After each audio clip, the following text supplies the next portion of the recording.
Assalamualaikum warahmatullahi wabarakatuh. Apa khabar murid? Bertemu kita dalam sesi PDPR pada hari ini dalam tajuk masa dan waktu. Pada hari ini, kita akan belajar tentang tambah unit masa bagi pecahan dan perpuluhan tanpa pertukaran unit.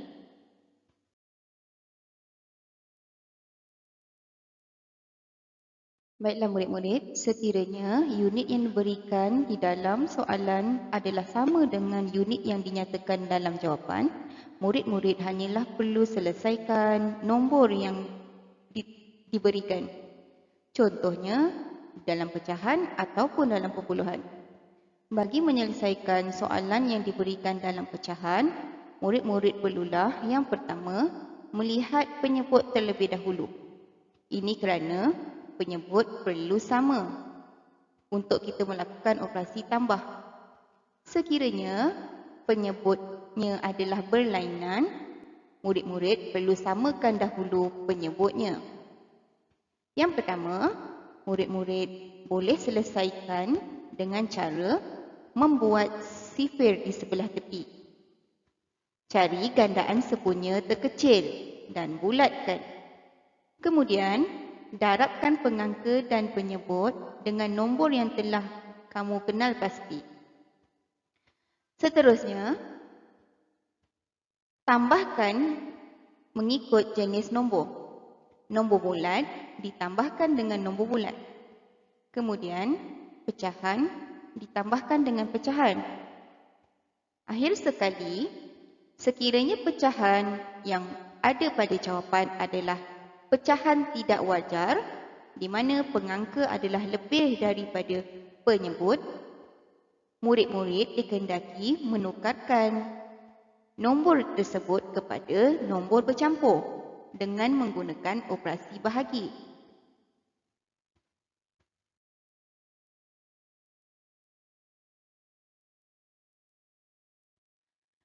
Bagi menyelesaikan soalan yang diberikan di dalam perpuluhan, apa yang perlu murid-murid lakukan ialah menyelesaikan soalan tersebut di dalam bentuk lazim. Perkara pertama yang perlu dibuat ialah dengan memerhatikan titik perpuluhan. Apabila menyelesaikan soalan di dalam bentuk lazim, murid-murid perlulah menyusun titik perpuluhan sebaris menegak.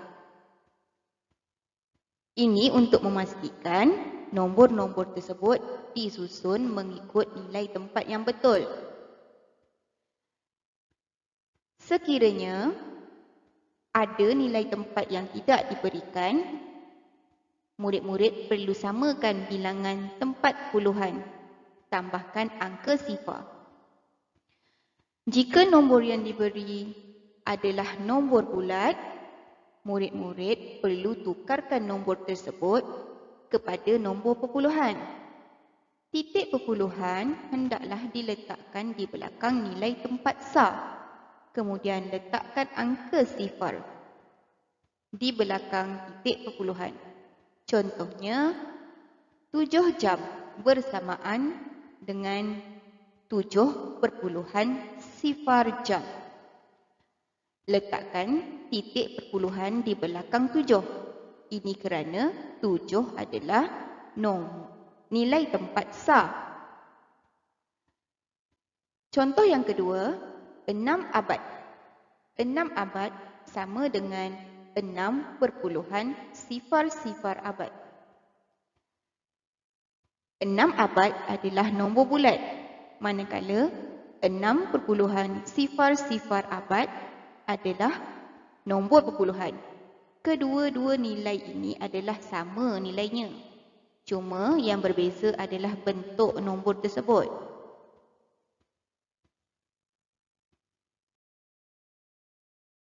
Baiklah, cikgu akan menerangkan beberapa contoh soalan bagi soalan tambah unit masa yang diberikan di dalam perpuluhan.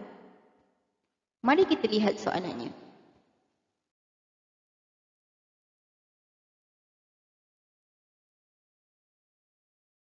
Contoh yang pertama ialah 1, 4/5 jam tambah 7, 1/2 jam sama dengan berapa jam?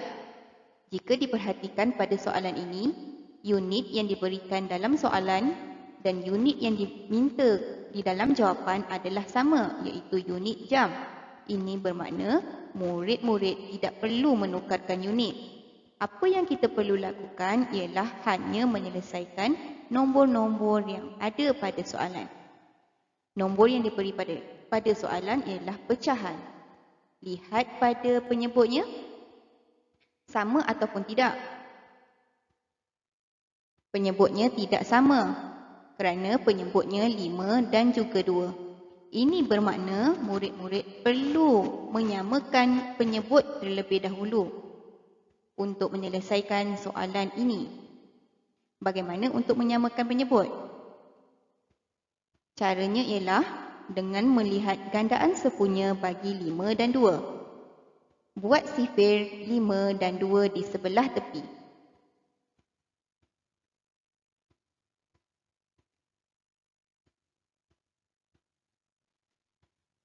Apabila murid-murid membuat sifir 5 dan sifir 2, murid-murid bolehlah melihat ada penyebut yang sama, iaitu 10.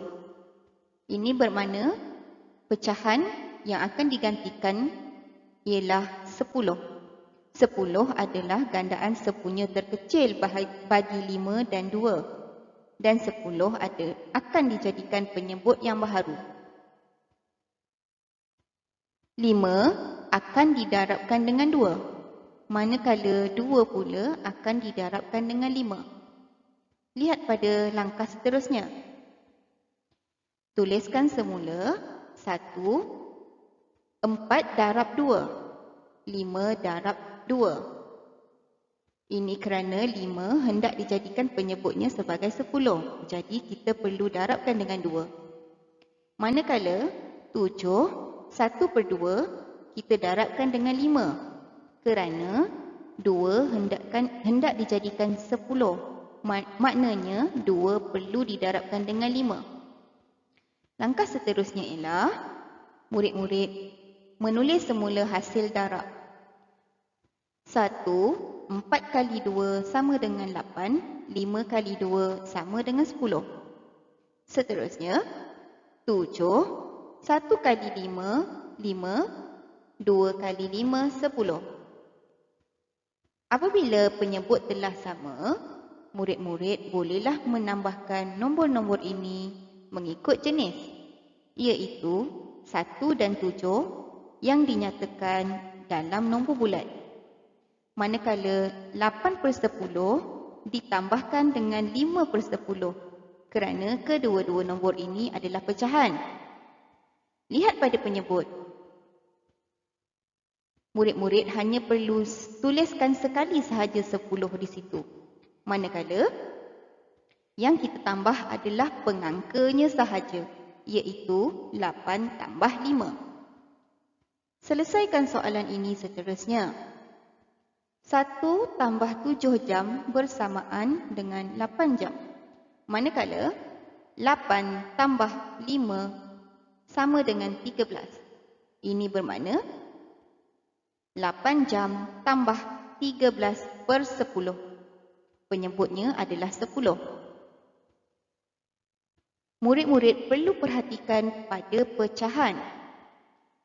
Ini kerana pecahan hendaklah dinyatakan dalam pecahan wajar. 3/10 adalah pecahan tidak wajar. Apa yang perlu kamu buat? 3/10 hendaklah kita tukarkan kepada nombor bercampur. Bagaimana hendak menukarkan 3/10 kepada nombor bercampur? Murid-murid, 13/10 adalah bermaksud 13 bahagi 10. Jadi kita gunakan operasi bahagi. 13/10 sama dengan 13 bahagi 10. Letakkan 13 di sebelah dalam, manakala 10 di sebelah luar. Bahagikan dengan sifir 10. 1 darab 10, 10. 13 boleh ditolakkan dengan 10. Bakinya ialah 3. Kemudian, murid-murid tukarkan nombor itu kepada nombor bercampur. Bagaimana untuk menukarkan nombor itu kepada nombor bercampur? Yang di sebelah atas akan dijadikan sebagai nombor bulat. Bakinya akan dijadikan sebagai pengangka. Manakala 10 akan dijadikan sebagai penyebut. Jadi kita tuliskan sebagai 13/10 sama dengan 1 3/10. Kemudian 1 3/10 hendaklah dibawa semula kepada jalan kerja yang asal. 8 jam 13/10 telah ditukarkan kepada 1 3/10 jam. Seterusnya, selesaikan soalan tersebut dengan menambahkan nombor bulat, iaitu 8 dan 1. 8 jam tambah dengan 1 jam sama dengan 9 jam. Jadi, jawapannya ialah 9 jam 3/10 jam. 9 3/10 jam.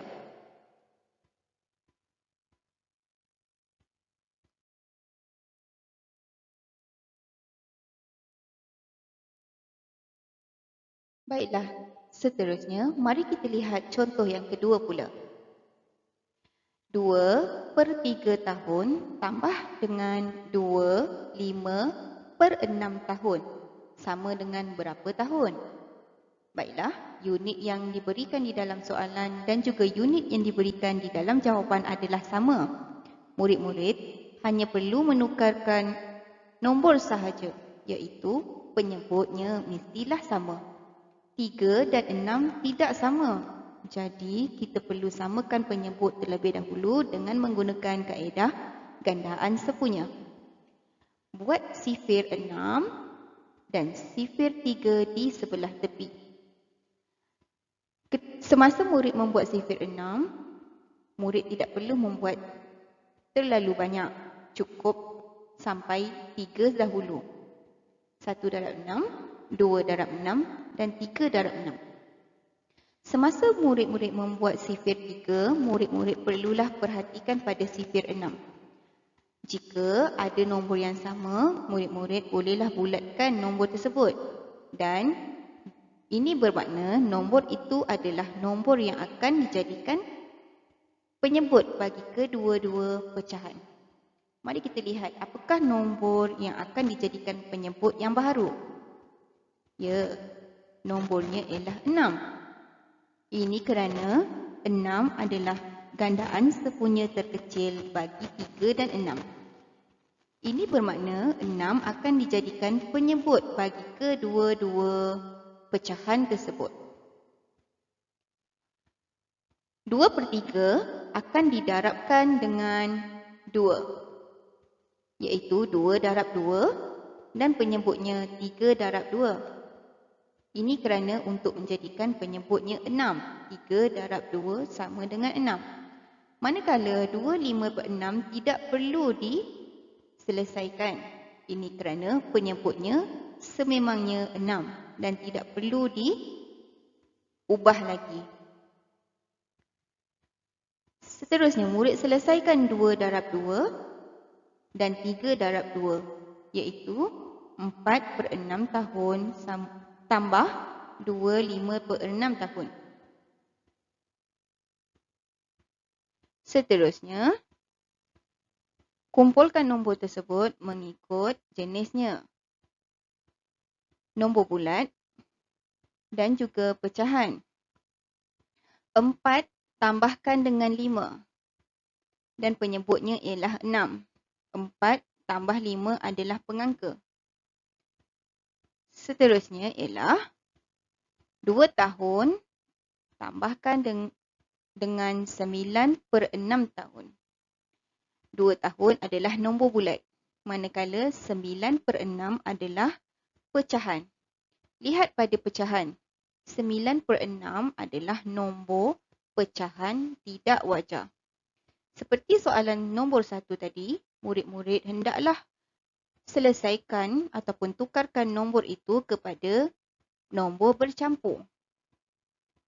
Sekali lagi kita akan gunakan operasi bahagi iaitu 9 bahagi 6. Ini kerana 9 per 6 bermaksud 9 bahagi 6. 9 diletakkan di bahagian dalam dan 6 diletakkan di bahagian luar. Bahagikan 9 dengan sifir 6. Jadi 9 boleh ditolakkan dengan 6. Bakinya ialah 3. Tukarkan nombor ini kepada nombor bercampur. 1 akan menjadi nombor bulat. 3 iaitu baki akan menjadi pengangka. Manakala 6 akan menjadi penyebut. Oleh itu, 9 per 6 sama dengan 1 3 per 6. Bawa semula 1 3 per 6 kepada jalan kerja yang asal. Tuliskan terlebih dahulu 2 tahun, iaitu nombor bulat. 2 tahun tambahkan dengan 1 3 per 6 tahun. 2 tahun boleh ditambahkan dengan 1. Ini bermakna jawapannya ialah 3 per 6. Lihat pada 3 per 6. 3 per 6 ialah pecahan yang boleh dikecilkan dengan sifir 3. 3 bahagi 3 sama dengan 1. 6 bahagi 3 sama dengan 2. Jawapannya ialah 3 1 per 2. 3 per 6 perlu dikecilkan kerana jawapan hendaklah diberikan dalam pecahan yang terkecil. Oleh itu jawapannya ialah 3 1 per 2.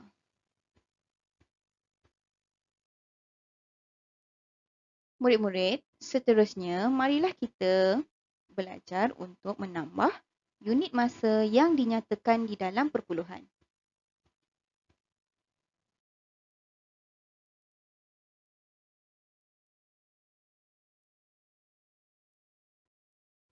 Soalan yang pertama, 2.4 abad tambah dengan 7.51 abad sama dengan berapa abad?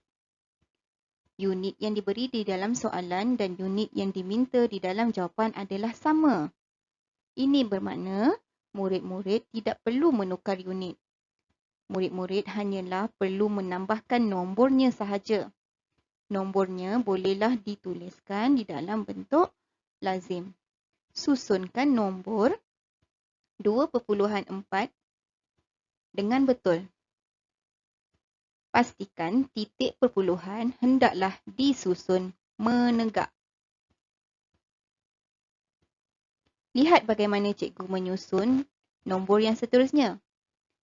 Titik perpuluhan mestilah disusun sebaris. Untuk memastikan nombor-nombor itu disusun mengikut nilai tempat yang betul. Sekiranya murid menyusun nombor ini tidak mengikut titik perpuluhan, ini bermakna jawapannya akan salah kerana nombor-nombor tersebut disusun dengan tempat yang salah. 2 adalah sah. 7 adalah sah. Maknanya perlu diletakkan di bawah tempat yang betul. Kemudian, letakkan titik perpuluhan sebaris juga dengan jawapan. Langkah seterusnya, murid-murid perlulah selaraskan bilangan tempat perpuluhan. 2.4 adalah satu tempat perpuluhan. Manakala 7.51 adalah 2 tempat perpuluhan. Jika murid-murid lihat di atas satu tidak ada nombor, apa yang perlu murid-murid buat ialah meletakkan angka sifar di tempat yang kosong itu untuk menyamakan pasangannya. Apabila pasangannya telah sama, barulah murid-murid boleh menambah nombor tersebut. Jawapannya ialah 9.91 abad. Pastikan jawapan mempunyai titik perpuluhan. Jika Jika titik perpuluhan tidak ditulis pada jawapan, jawapan akan menjadi salah kerana nilainya telah berubah. Jawapannya ialah 9.91 abad. Mari kita lihat contoh yang kedua.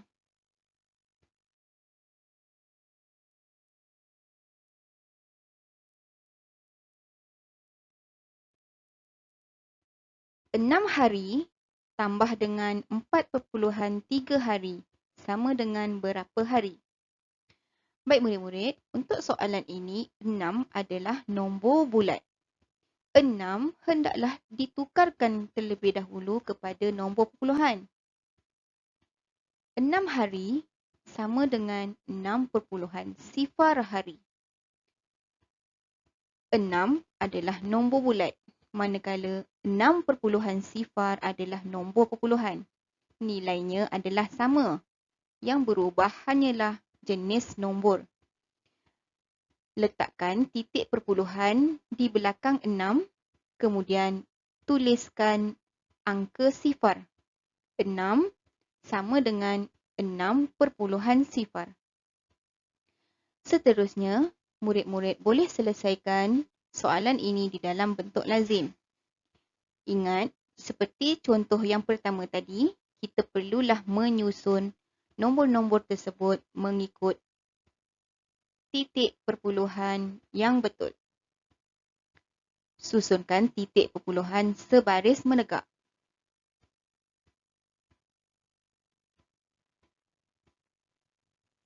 Tuliskan terlebih dahulu titik perpuluhan yang akan dinyatakan di dalam jawapan. Untuk memastikan murid tidak lupa untuk menulis titik perpuluhan pada jawapan. Baiklah, kamu perhatikan nilai tempat adalah sama, iaitu kedua-dua nombor ini dinyatakan di dalam satu nilai tempat perpuluhan.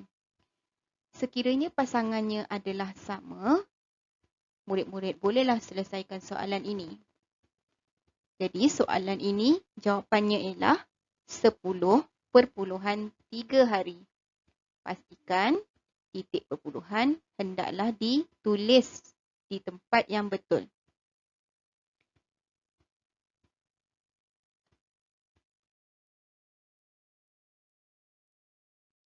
Baiklah murid-murid, cikgu berharap murid-murid faham dan jelas dengan penerangan yang telah cikgu berikan. Sekiranya murid-murid tidak faham ataupun mengalami masalah, murid-murid bolehlah menghubungi cikgu melalui Telegram secara personal. Cikgu berharap murid-murid dapat menyelesaikan soalan-soalan yang akan cikgu berikan. Terima kasih murid-murid. Selamat belajar.